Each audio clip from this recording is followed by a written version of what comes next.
Unless you've been living under a rock, I'm pretty sure you have interacted with this loyalty program in the past or very soon during the travels. In the future, this program is massive, spanning over 140 countries, over 9,000 properties, over 1.5 million rooms. Now, most of you eagle eyed observers must have already figured out what I am talking about today. But this loyalty program often polarizes opinions. Some people absolutely love it, and some people don't like how complicated it has become over the years. Nevertheless, our job is to bring industry experts who can simplify things and make sure that the next time you travel, you can get the most out of this particular travel loyalty program.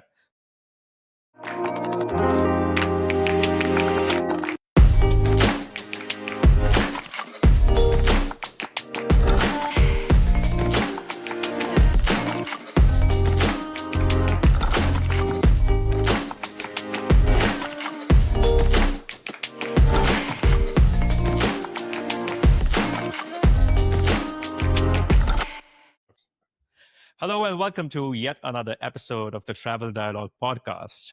The mission of this podcast is to make you a smarter traveler. And our goal is to not only bring some of the best travel stories from around the world, share smart tips and tricks, but also bring you the voices of some of the most expert travelers from around the globe. And today I'm happy to introduce my friend who goes by the name of ATX Jetsetter on the Boarding Area Network. He's been blogging for years. He's a management consultant by profession, and he is someone who is really passionate about travel. What we are going to discuss is one of the most talked about hotel programs in the world. There are some people who absolutely love this hotel program, some really hate it, and some really look at it and go, why is this so complicated? How are you doing? And we're going to talk about Marriott Bonvoy. Are you excited? Oh yeah, there's nothing I love more than talking about hotels, travel points, and miles. So looking forward to our discussion today. So tell the audience a bit about yourself and how you got into not just travel, but also writing about travel now for so many years. Yeah, so as you mentioned, I'm a management consultant by trade. After I graduated from grad school, went out and got my first big job, and then they threw me on an airplane 4 days a week. So the hotel points and miles and things just kind of started racking up. For whatever reason, I kind of stumbled backwards into Marriott. My dad's always been a Hilton guy and a Delta guy, but I lived in Dallas at the time, and so I was flying American, and my whole team stayed at Marriott. So I ended up staying in Marriott's. And then over the years, I became a smarter, more well rounded traveler. I found the Flyer Talk website, which Randy Peterson, who runs Boarding Area, founded however many years ago and started talking about trips and things like that on that site. I think my first trip, quote unquote, trip report was a review of a hotel in San Antonio. So we've come a long way from the first thing I ever wrote to be consumed by an audience on Flyer Talk about 3 years ago, sort of coming out of the pandemic when travel was opening back up. Was really looking forward to taking and planning a lot of new trips. And since I was already documenting my travels on Flyer Talk, I was like, hey, this isn't so hard. Let me go ahead and throw this on a website more for me and friends and family than anybody else. That's when I started ATX Jetsetter. Over the years, it's evolved a little bit. It was strictly trip report content when I first started, but then as the sites continued to grow, we've added, news and travel tips and tricks and the points and miles world and all of that to the site. So it's a constantly evolving organism. As you know, the world of travel bloggers and travel influencers is constantly changing. And I'm just kind of figuring it out as I go along, but sharing the knowledge that I gain along the way with whoever stumbles across my site. So, just out of curiosity, how did you decide the name of your blog? Because I took a long time to come up with the name of my blog. I just couldn't get it. Do you already have something in mind? So I really didn't. So there's a few folks on Flyer Talk that have made their own sort of trip report sites. For whatever reason, the social media handles for my username on Flyer Talk were taken, but it's probably a blessing in disguise because that wasn't a name that correlated with travel. It was just the username that I'd used on that site for a long time. So I kind of had to sit back and think about it. I'm based in Austin, Texas these days, so that's where the ATX comes from. And then Jetsetter was simple, easy. The domain name was available, which Wow. is a big piece of getting all of this off the ground. I think Jetsetter or the Jetsetter was going to cost like $50,000 for the domain name, and so I was like, hey, this is good enough, and we've built a brand around it and have been up and running for 3 years at this point. So That's 3 years. amazing. So you mentioned about Marriott Bonvoy. The story is quite interesting because I also started getting into the miles and points hobby because of my corporate travel. And my primary go-to hotel chain was Hilton back then. And I almost feel sad how the program has changed over the past 10 years, where back in the day when those deals were so good, almost too good to be true. They had an award chart as well. But anyway, we're going to talk today about Marriott Bonvoy. And Marriott Bonvoy as a program, it really interests a lot of people, not just in the US, but all over the world. I mean, after the acquisition of Starwood Hotels, it has really expanded its footprint all over the world. And if you look around and look for not just tier one, but tier two cities in most parts of the world, you will always find some Marriott property over there. So without further ado, I'll give you the floor and then we can start talking about the Marriott Bonvoy program. And we can start with some of the basics and what your take is about the program and how you usually maximize it. Yeah, Marriott Bonvoy is a it's an interesting animal for the folks that have been in the points and miles game for a long time. To me, it's fairly straightforward because it's the only Marriott program I've ever known. But those probably like yourself that remember the Starwood Preferred Guest days talk about that being the heyday of the miles and points hobby. That's from everything that I've read and seen. SPG was the standard when it came to hotel loyalty programs. Obviously, with any sort of merger, things are going to change. And I think people were hopeful that with the new Bonvoy program, which I think everyone's gotten used to the name. If you remember when they first rebranded it, everyone was like, "What is this? What is this word?" And I think they were like, "Oh, it's it's Bon Voyage," and we shortened it. And some PR firm charged them way too much money to come up with the Bonvoy name, and then they had to go sell it. But now it's become just part of our daily vocabulary on the travel front. But it's sort of like we've seen across the rest of the industry. It's a slow erosion of benefits. There was an award chart that was, not SPG level pricing, but it was a fairly decent redemption rate when they first came over as they were trying to woo the former Starwood customers. And then award chart kind of gets devalued, and then boom, all of a sudden now we're on dynamic pricing. I think they still call it an award chart, but a dynamic award chart is not an award chart. If it can change on me at any time, it's not an award chart. I was working on an article last night for the new Mapito Safari Camp in Tanzania, the new autograph collection that's coming later this year in the Serengeti. And one of the rooms there is 1.8 million Bonvoy points a night, which is something that was almost unheard of 5 years ago. Like you didn't see anything that high. You see that kind of pricing with Hilton quite often. So if you're used to Hilton, you'll not find that very surprising. Sometimes you see these premium awards. For a lot of popular properties, what happens is if you have an Hilton free night certificate and you're trying to book, you can only book a standard room, and they don't have any rooms available, but they do have quote unquote premium, which is basically one level above the base room. But they still charge you something like 200,000 points, which is ridiculous for a room that's barely 400 square feet in size. So that's how it is. I mean, dynamic pricing kills that kind of incremental value, even if you just go one level above the base room.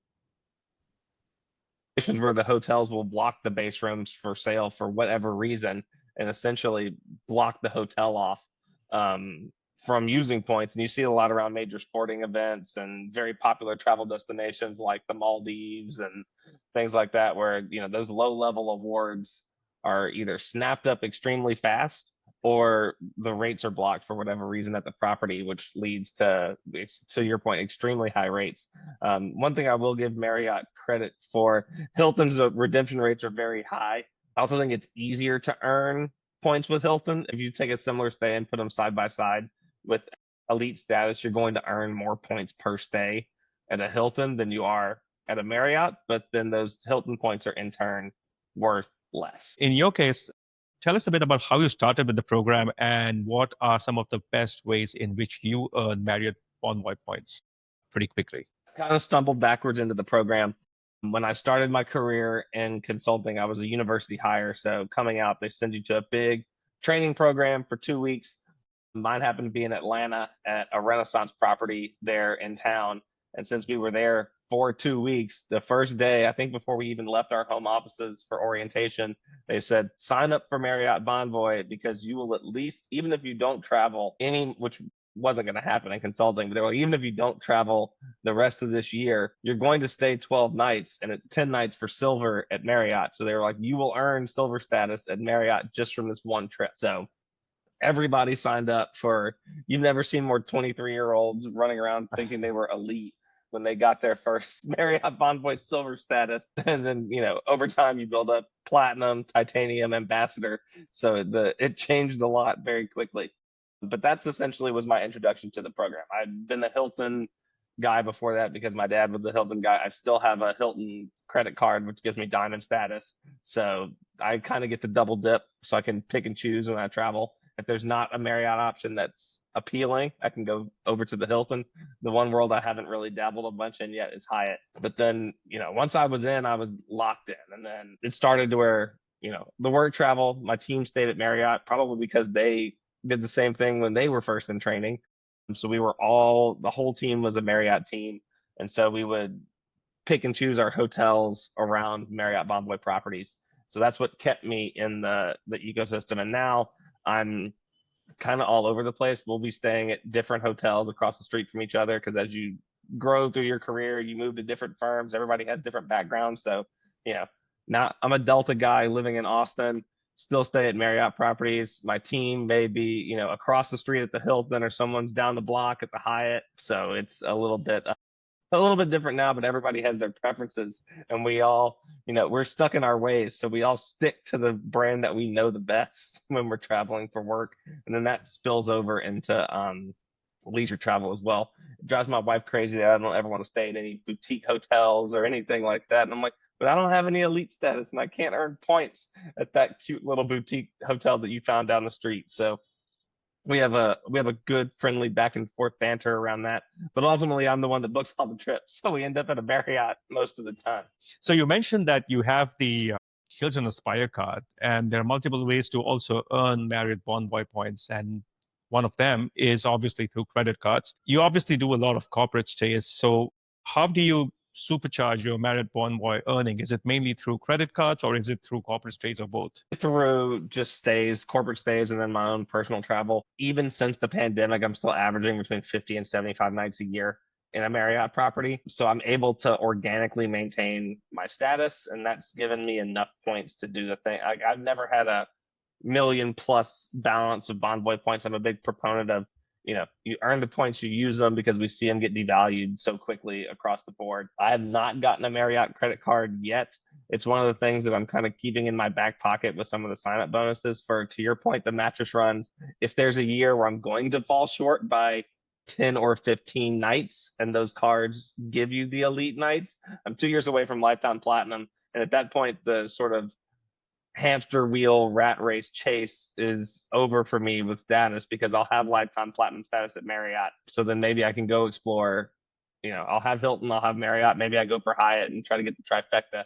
But I haven't had a need yet to supercharge the earnings on that. I prefer typically to earn transferable currencies. So I'm in the American Express portfolio. So that's where the bulk of my points earnings goes. And they are transfer partners with Marriott Bonvoy. So if there's ever a time where I'm looking for a stay and need a points boost, I'll transfer them over from American Express. But that's typically just to get me over the threshold, few thousand points or whatever it needs in order to make a stay happen. So you mentioned about platinum status and how you're very close to becoming lifetime platinum. A lot of people who are not doing this daily like we do, they get confused with a lot of these elite status levels when they look at, hey, they probably think that maybe Marriott Gold is as valuable as Hilton Gold, whereas it's not. So in your case, you said that you were tempted to get one credit card that would give you elite nights. So maybe you can shed some light on why you're still sticking to platinum and maybe not getting a card, maybe trying to get to either titanium or ambassador. You don't really see that the juice is worth the squeeze. Been at all three of those status levels. I've been ambassador, titanium, and platinum. The thing with platinum is it's really the first threshold that matters in the Marriott portfolio. Silver and gold are great. You get the, high-speed Wi-Fi. Every now and again, they may throw you a little bit of a room upgrade. But platinum, especially if you travel stateside, almost even more so if you travel internationally, is where you're unlocking things like the free breakfast, the club lounge access, and those things. Still, for the most point, like you see more and more now with airlines, the big suites, the upgrades, a lot of those things are just being purchased outright. We've seen a massive surge in premium travel coming out of the pandemic. So I don't even value the upgrades as much, but the free breakfast, the boost in earnings, because at each status tier you get a boost in your earnings for points for nightly stays, goes up as well. Platinum's pretty much the perfect sweet spot. If I was close to titanium, I'd go after it just for, a little bit better service at properties and things like that. And then the ambassador now requires, I believe it's $23,000 in spend with Marriott. And I've hit it before when it was 20,000, but that's when I was spending 130 nights plus in a Marriott property when the pre-pandemic traveling every week for work.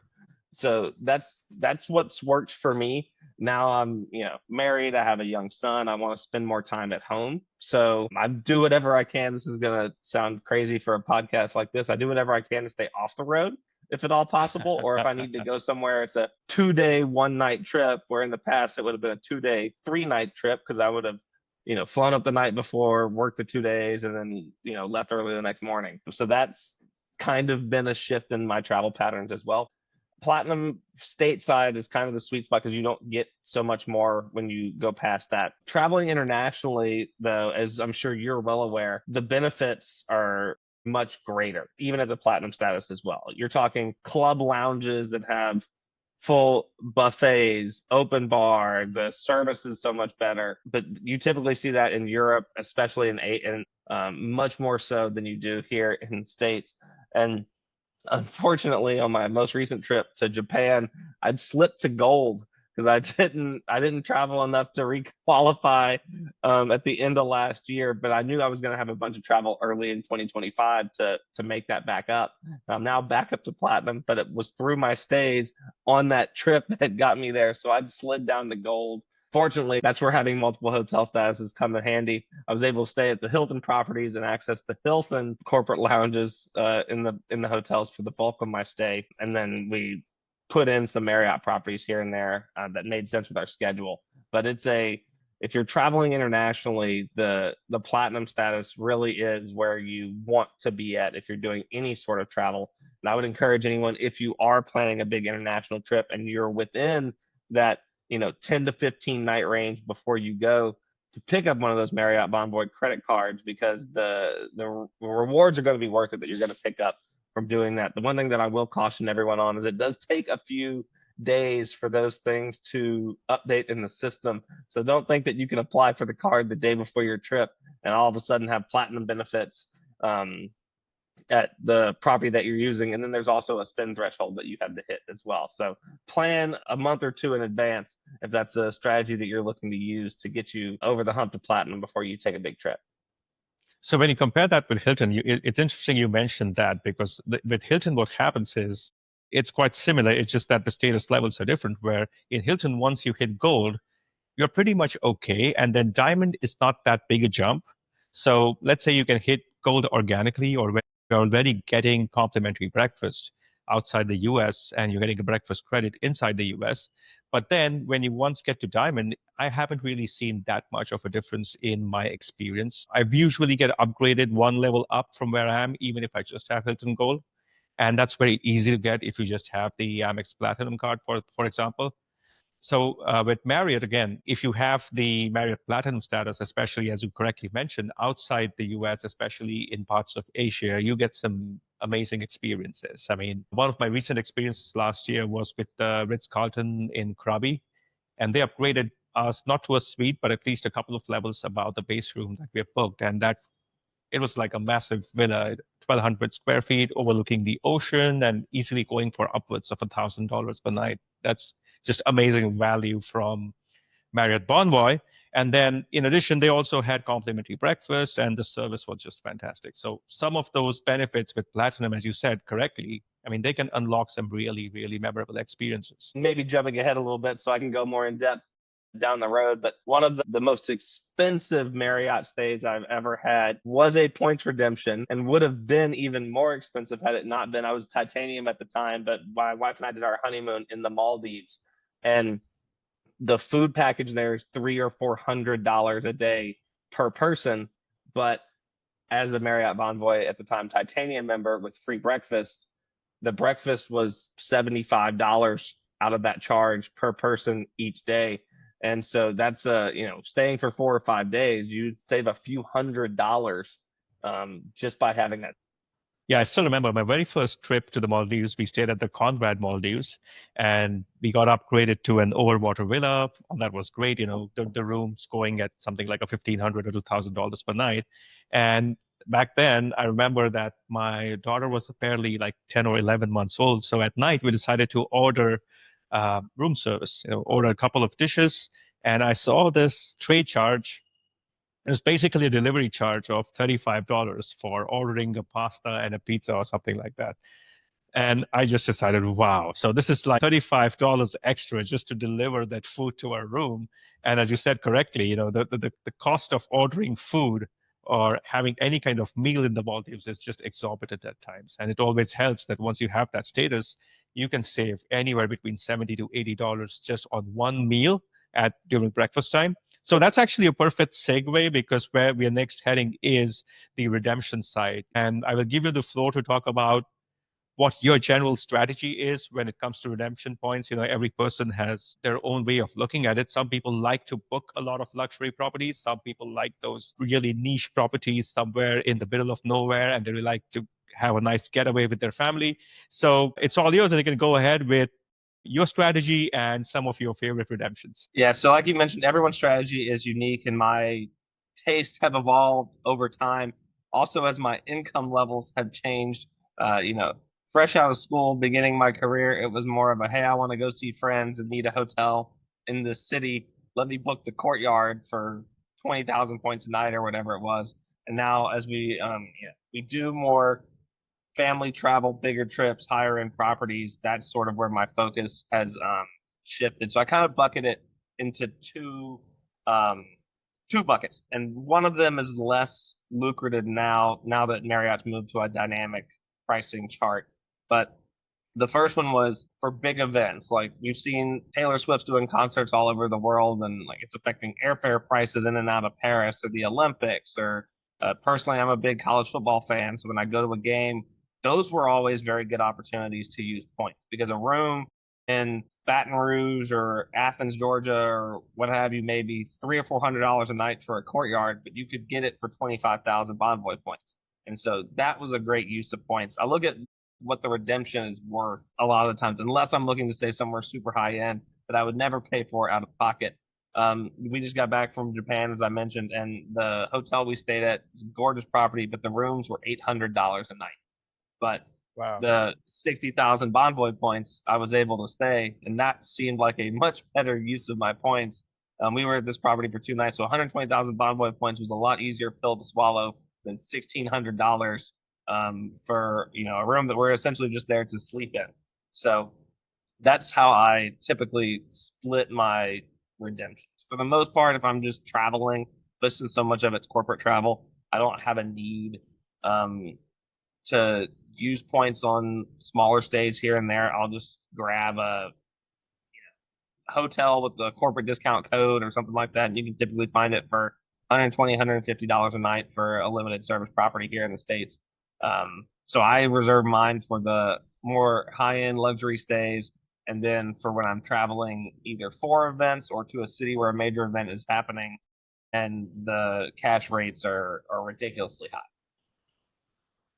So that's quite interesting because you mentioned one thing about how your travel has evolved. And in my case, what has happened is after I had a kid, I immediately started looking at hotels that have more space, so bigger rooms. Earlier, it used to be just me and my wife, and we were fine with booking, as you said, a coach, whatever was very convenient for us.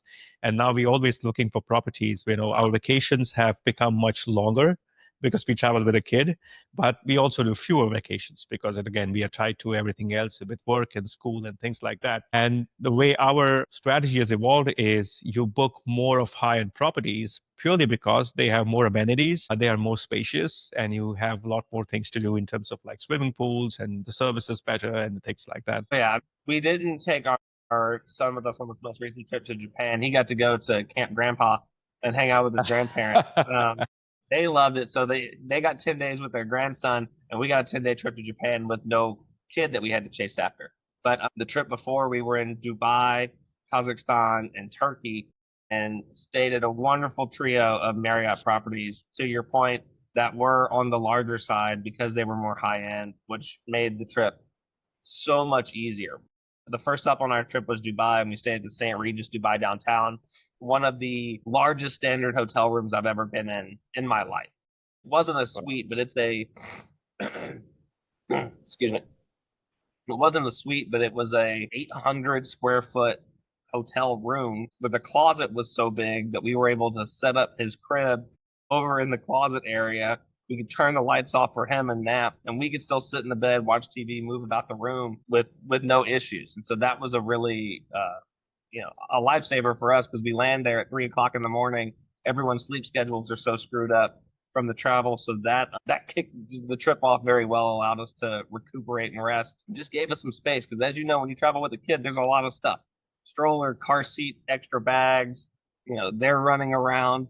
So being able to have all of that room made it a much more enjoyable trip than if we'd have been staying at even a standard Marriott property.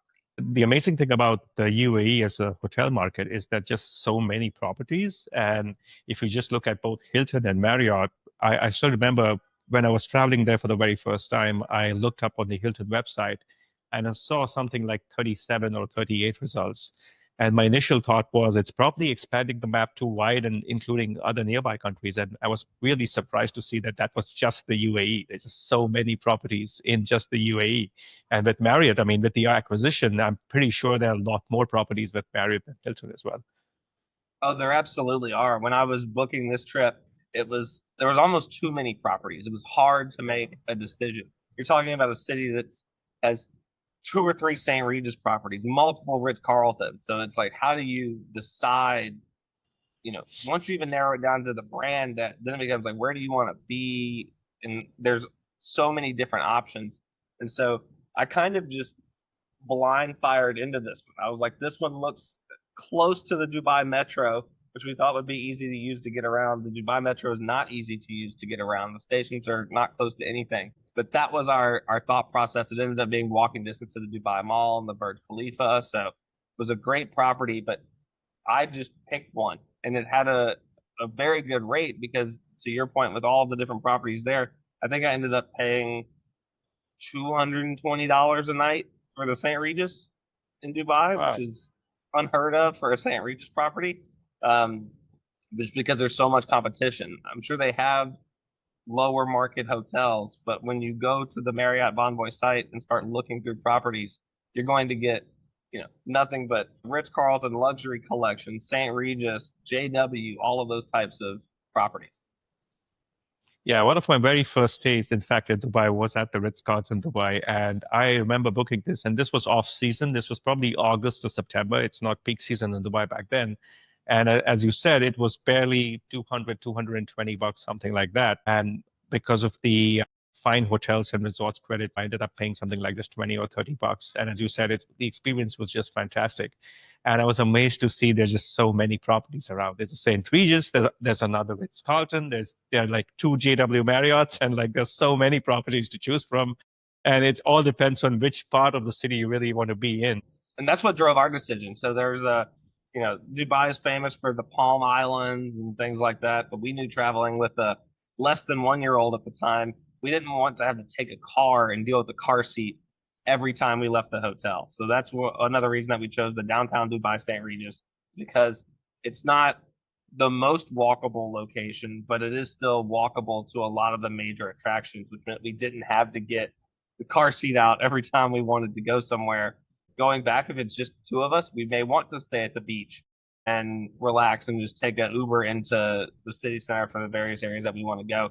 So The nice thing with the acquisition too, Marriott, I believe, is up to 37 brands now at this point with their most recent acquisition of the portfolio in India. So there's so many choices everywhere that you have that flexibility that you may not have with another property like a Wyndham or a Choice or Hyatt even. So going back, what are some of your favorite redemptions? And if you could kind of walk back and tell me about those and how many points you spent on them and what they were like. I've touched on a couple of them already, but the best one that I've had so far, and it may be because it's like flying Emirates first of the hotel world, but is the Maldives.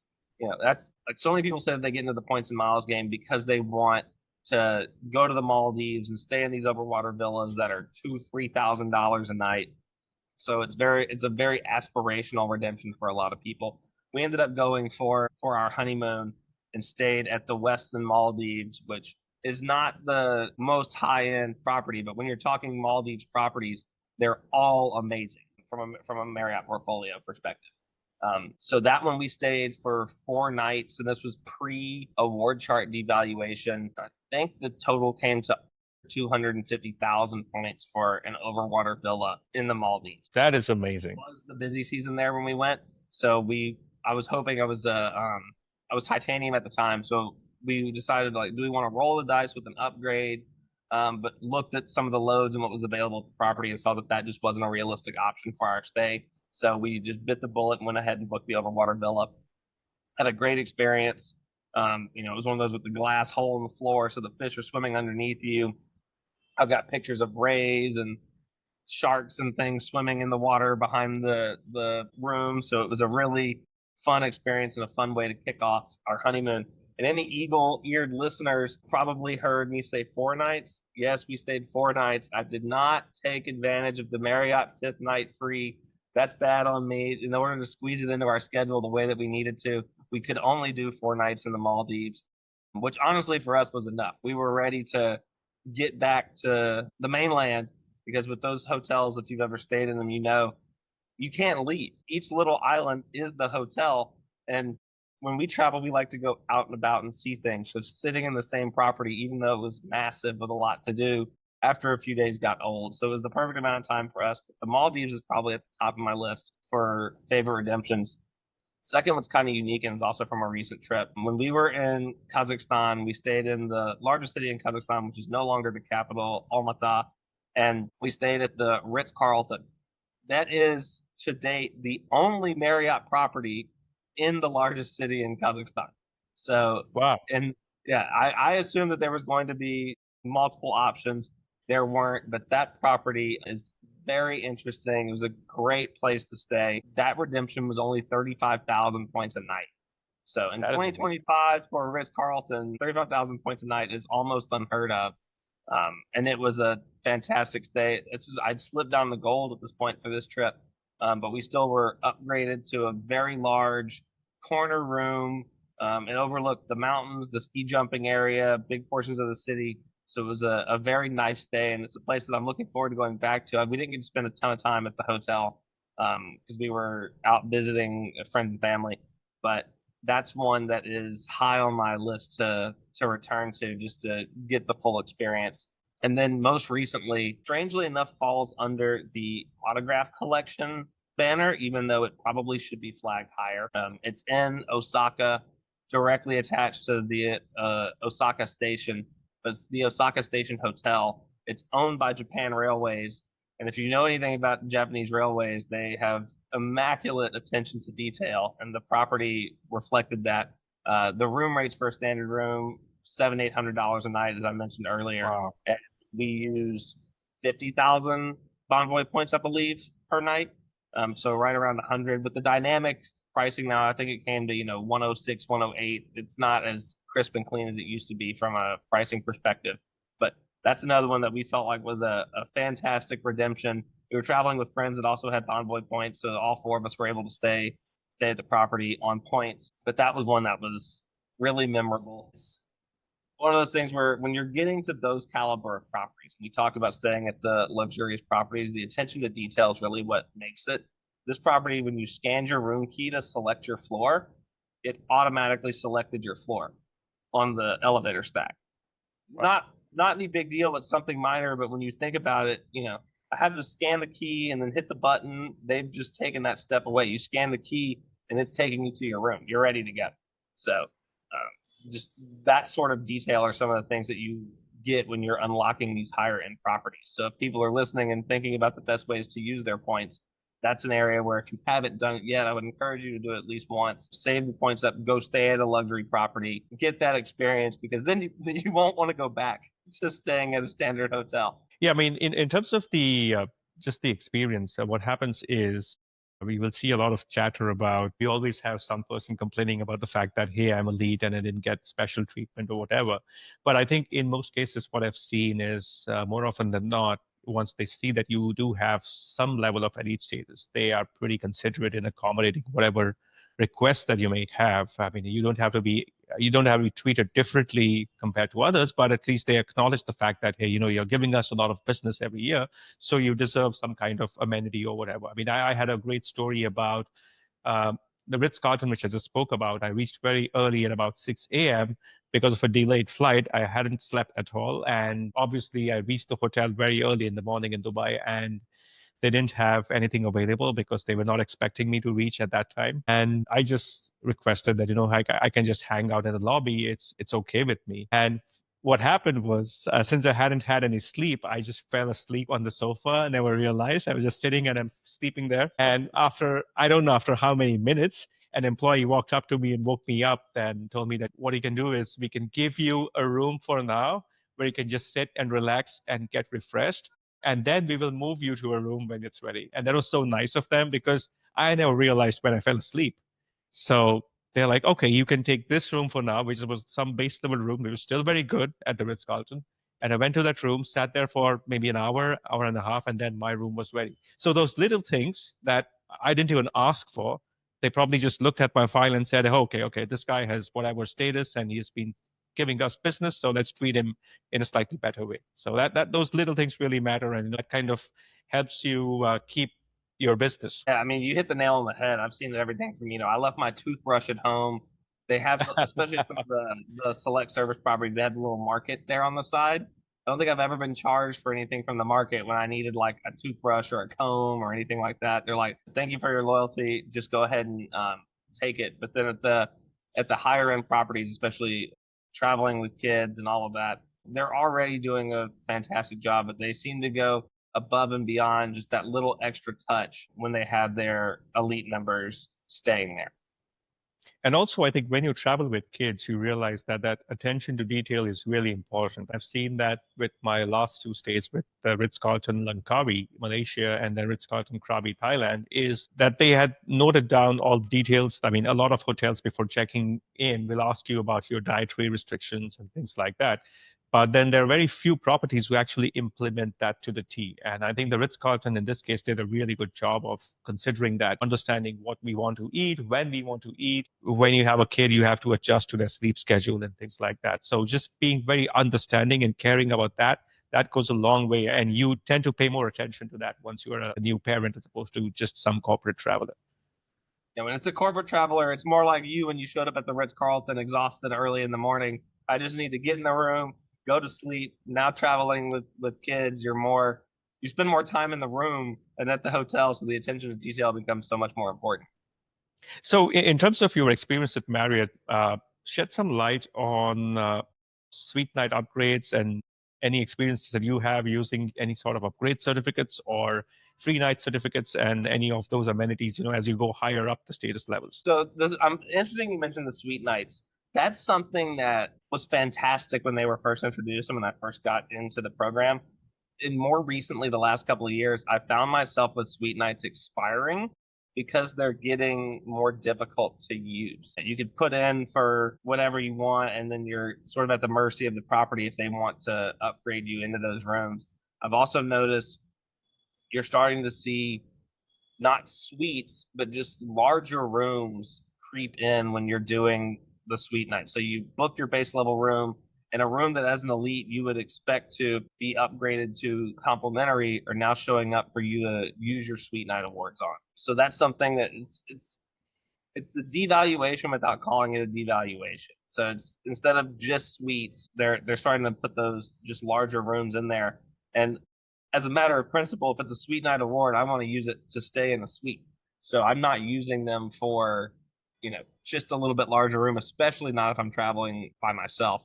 So they're great when they work and when you can count on them, but since they don't clear them until so close to your stay, it's not something like with our Maldives honeymoon where you can plan on them in advance. It's not like you can see the space available. We'll go ahead and upgrade you now. You have to wait like an airline flight when you're traveling on the upgrade list to see if they clear you into that room. If there's nobody available in front of you that wants it. So honestly, I've kind of forgotten about suite nights in a sense because I haven't really been able to utilize them.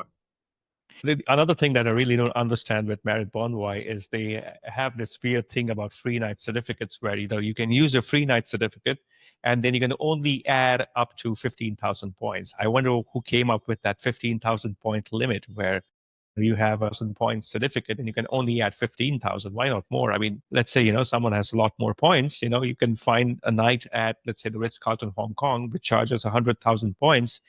Ideally they would want you to use more points, right? I mean, I think that's a rule that I don't really understand.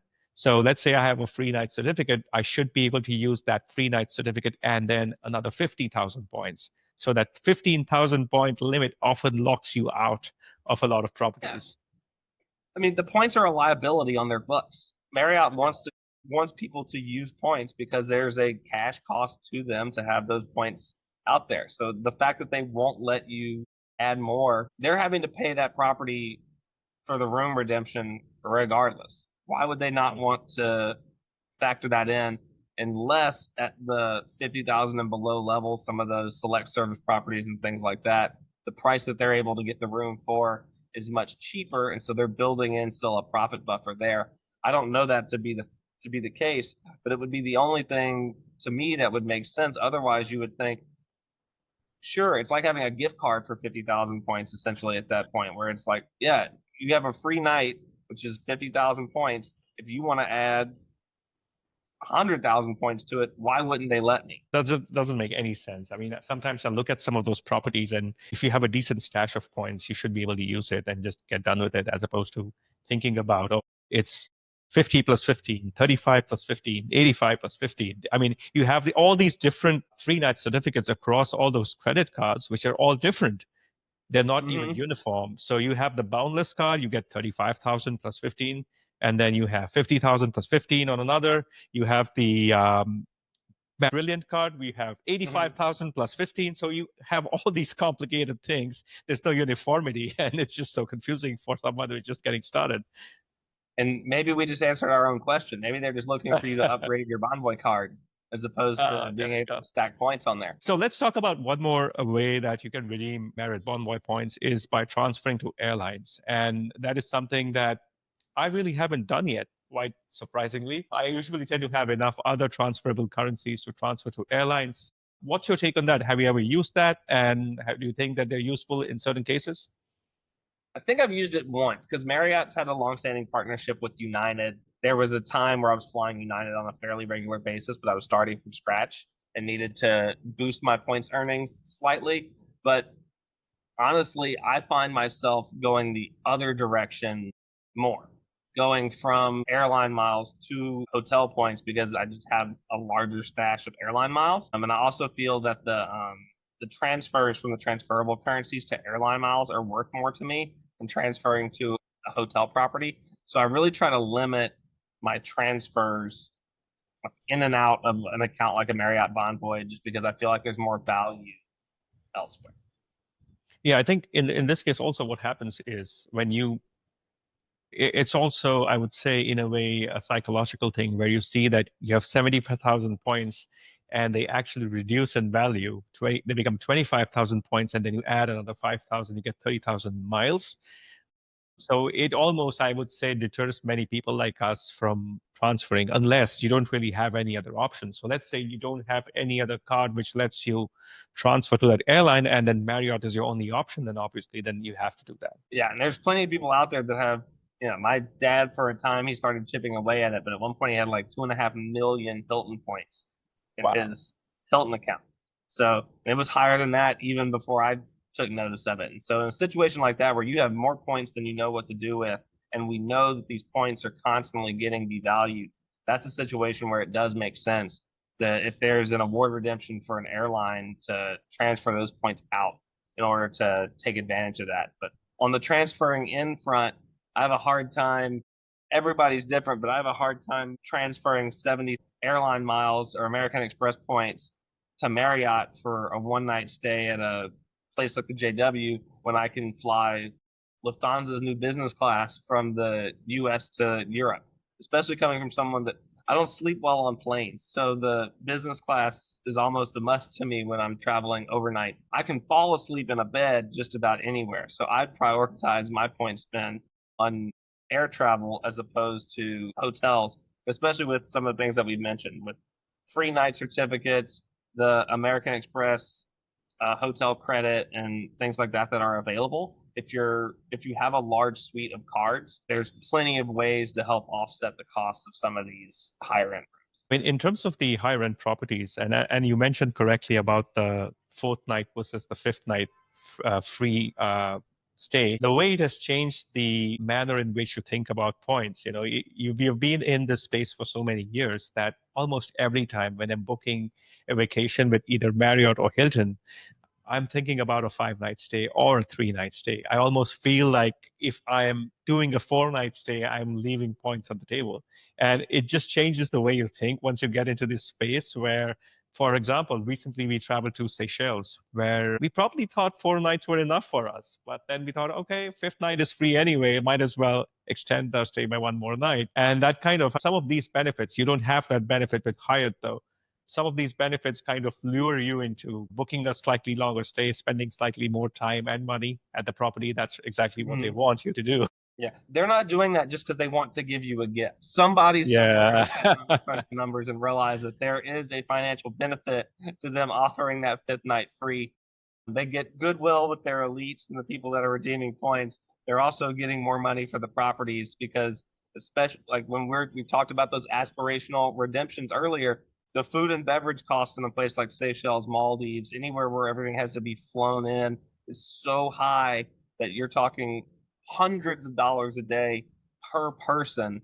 So by adding that extra fifth night free, the properties are still making hundreds of dollars off of your family from being there for that extra day. What's very interesting about even that's something that I found out while traveling and living abroad is there is an interesting quirk with the Marriott Bonvoy program. They partner with all these different banks from all over the world. And, we have a ton of Marriott cards also in the Emirates, in the UAE for that matter. You also have Marriott credit cards in India. And apparently, if you go through Reddit, you will find some very interesting discussions about stacking up elite nights across different countries if you're eligible. So that's a different topic altogether. But there are a lot of people who are doing that kind of stuff, especially expats who spend some time abroad and then kind of add up all those points and perks across geographies. So there are a lot of these different things that work out. And you will find that if you go to the right Reddit thread, definitely you will find those discussions about maximizing Marriott Bonvoy in like a 2 country mode or a 3 country mode as well. Mm. I really love staying with Hyatt as well, but that's one thing I miss about Hyatt is they don't really have that global reach as compared to Marriott and Hilton. They don't have the global reach. And I also get the sense like the people who stay at Hyatt aren't staying anywhere else. Like for whatever reason, Hyatt's got people locked in and they only want to stay at Hyatt properties. So maybe their hotels are a little more niche. They don't have as much of a reach, but maybe that's why we see the Marriotts and the Hiltons doing these promotions. Because to me, those two are competing more head to head than a Hyatt type property. So when I was in the UAE, I stayed at the Ritz-Carlton a few times. I stayed at the Conrad Dubai. I stayed at some of the other, like a Hilton Garden Inn as well. So right from like a mid-level to a top-tier brand. And then I went to Abu Dhabi for a few days and I stayed at the Andaz Abu Dhabi. And that was a fantastic property. I mean, it was really, really good. And I just wish that there were more Hyatt properties around. That's just how it is. And they're expanding just like everybody else is right now. We're seeing more and more pop up, but Hyatt, you could do a whole different episode on this. Hyatt's portfolio of hotels is almost more confusing than Marriott's because everything is just the Hyatt something, and I can't figure out if a studio is better than a res is better than a Hyatt house. I'm like, this is just, brands confuse me probably more than anybody else's because it's a newer, more niche brand. They've added a lot of new ones recently. With Marriott, you pretty much know, Marriott's a great, entry level full service hotel. You've got your JW, which is a higher end. You've got the Ritz and the St. Regis that are even higher than that. You know what you're going to get at a Courtyard. You know what you're going to get at a Fairfield Inn. So that's something that does play into Marriott's favor is their brands are a lot more recognizable, and you know what you're going to get as far as service standards at each property. There's so much on the back end too. The property I mentioned in Japan, I was speaking with a friend of mine who's in the industry, and I was like, this feels like it should have been a luxury collection property as opposed to an autograph collection. And he's like, well, they require luxury collection properties to be managed by Marriott. And Japan Rail probably wanted to manage their own property. So that's why they got stuck as an autograph collection. So there's things behind the scenes too that make it even more complicated for the average traveler trying to figure out where they're going to go and where they're going to stay. So, any final takeaway about the program that you would like to share with the audience? If you were to just give one key takeaway, one or two, maybe, whatever, what would that be? Yeah, I think the Bonvoy program is one that's going to be constantly evolving. We've seen major overhauls to some airline loyalty programs in recent years. I think Aeroplan just had another shakeup, and so did American Airlines in the last 2 weeks. We've seen the high-end credit cards with the Chase Sapphire Reserve and the Amex Platinum become overhauled. I think as there's more of a focus on people who are willing to pay for these higher-end experiences, we are probably, unfortunately, going to see another overhaul or devaluation of these programs going forward. It's not like I have a crystal ball or anything, but I haven't really seen any time when they've increased the value of points in a program. Everything is always a devaluation. And it seems like with Bonvoy, we've been just a little bit too stable for a little bit too long. So I'm sure there's a bean counter somewhere at Marriott headquarters that's working on how can we devalue this even more to where people won't stay. But that's one of the reasons, as I mentioned multiple times, I try not to let points pool in my account. If there's a reason to redeem them, I want to go ahead and redeem them because what was once a 50,000 point redemption at a place like a Ritz Carlton can now be upwards of 100, 150 a night with the shift to dynamic pricing. So that's something that I would continue to encourage people to do is earn and burn these points. Don't let them just sit in an account. If you have an aspirational redemption like a Maldives, make a plan to earn the points necessary and to take that trip, but don't just let them linger out there for forever. It's always good to, book it when you can. No point in just hoarding because, as you mentioned, that you never know when they might announce a devaluation. Sometimes it's not even announced. It just happens, like what Virgin Atlantic did or what Hilton did recently. I'm glad you mentioned that. Once you book the property, continue to look at the rates. When we took the Dubai trip most recently, I think I rebooked my St. Regis reservation 4 or 5 times because the price kept dropping. So continue to check, get some of those points back because if the property isn't filling up the way that they expect it to, they will drop the redemption rates for points. Yeah, also, I think one of the things that we can kind of also go over is Marriott has something called as point savers. And as you correctly mentioned, as you get closer to the stay date, you never know that your property might be one of those point saver properties. And recently, while booking a few properties in Vietnam, I saw that a couple of properties showed up as point saver properties, which are very, very conveniently located in Ho Chi Minh City, Vietnam. So that always helps. As you said, you make a booking and don't just leave it there. As you get closer, have a look. You never know. It might be a point saver property and it might have just dropped by 10 or 15%. That's a huge difference in points, especially if you're booking a longer stay. So now moving on, we are now moving on to the most fun part of the episode where we do just a quick rapid fire round. My very first question for you is if you woke up in the morning and found out that you have been rewarded 500,000 Marriott points, what would be the first property you would book? I don't know if I have a specific property in mind right now, but one of the things that my wife and I have been discussing recently is doing an African safari. And so I would probably somehow, some way, we know those safari redemptions are expensive, but if I had 500,000 Bonvoy points sitting in my account, I'd try to find some way to work that into a safari adventure, making sure I utilize my fifth free night. There you go. All right. What's your number one pet peeve about the Marriott Bonvoy program? The biggest pet peeve I have is once they did the shift to dynamic, you just don't know what you're going to get. I needed a property in Park City, and yeah, they have a St. Regis there along with some other properties, but I wasn't expecting the St. Regis Deer Valley to be over 1,000,000 points a night. Wow. So we were looking around Christmas time, but it's like when I like the ease of an awards chart because it's a lot easier to keep track of everything. So the shift to dynamic pricing is probably my biggest pet peeve of the program as a whole. What's the one thing about the program you wish you knew when you started off? Like I said, when I first started out in the program, it was because my boss at the time was like, "Hey, sign up for this because you're going to get status from this training that you're going to." And I did. There's probably some foolish redemptions and things that I made at the beginning that I wish I could take those points back and have them available to use. So probably my ignorance at the beginning, which hopefully if people are listening to this and they're going to sign up for the program, do your research first. Go online and look at some of the guides. Listen, you've already listened to this podcast at that point, but like look at some of the guides and make sure that you really understand the program and how it operates. Because I probably left thousands of dollars in value on the table by not using the program properly when I first got started. If you only had to stay at one Marriott brand in your entire life, what would that be? Probably the St. Regis. St. Regis? Yeah, in my case, I'd probably say it's the Ritz-Carlton. It's just recency bias because I've stayed at the Ritz-Carltons in the last couple of years quite a lot. So, I was between the two, but in my experience more recently, back to the recency bias point, the Ritz Carltons have seemed more dated. But the reason that almost went Ritz Carlton is they seem to be larger resort style properties versus some of the St. Regis's are smaller. So if I can't stay anywhere else, I'd like the option to have a big pool and a gym and all the different things, which I know that the Ritz Carlton's going to deliver on, but my recent experiences with St. Regis have just been so good that it'd be hard to look away from them.